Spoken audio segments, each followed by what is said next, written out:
procedure that I had done, which was 7 years ago now, was I had an overbite. So I had my upper, I had braces on my upper jaw for about a year, and then the lower jaw was too small. So I actually had surgery where they cut the jaw and moved it forward. And my surgery was just before we went to China to bring these two little girls home. So it was quite exciting. I had the surgery, and 2 weeks later I was in China. And then I had braces on the bottom jaw for about a year. And the surgery, or not the surgery, but the procedure that these two have going on right now is that their jaw is not big enough for all of their teeth. So right now what Dr. Pocock's doing is he's creating space in their upper jaw for the teeth that they will have when they're adults. Why I chose Smiles by Pocock, our family doctor actually recommended him. And so then, you know, I just went on the internet and did some Google searches and found out his reputation was quite strong, and came over here to meet them and really liked the family, liked the group. So came here, and then when it was time for the girls, they came here as well. And we've referred a couple of other families, so yeah. Well, they care about everyone, right? Like they know the names of the girls before the girls were patients, and they, you know, keep in touch and, you know, always ask about them. And yeah, they just seem to really care about the whole family, not just me, the patient, and make us feel really warm and welcome. Right, girls?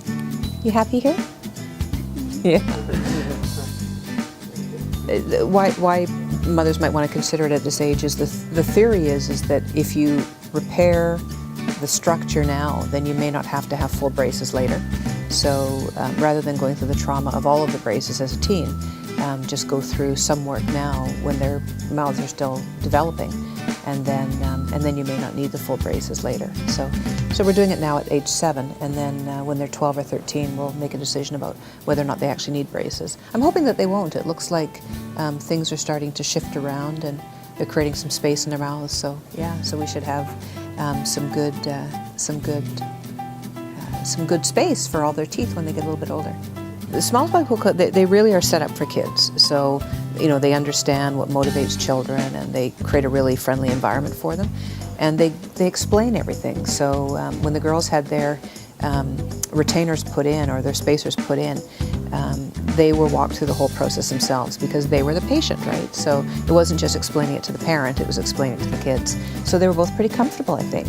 And they got to, fun things, like they got to take their plaster casts home, what their smiles looked like before, and then they can compare it with after. So we've got these really gruesome looking sets of teeth sitting on the counter in the kitchen at home. And that was kind of fun. Yeah, and they also got to pick the colors for their bands. So at Christmas time, Livy over here, she put on red and green, and I think this one has glow in the dark. So they share a room at home, so I think the idea is that they scare each other with their glow in the dark elastic bands. I would say confident, for sure. That would be one of the words. I'm very confident in the work here. Friendly and professional, I guess, would be the 3 words, yeah. Wave at Sean. Oh, no.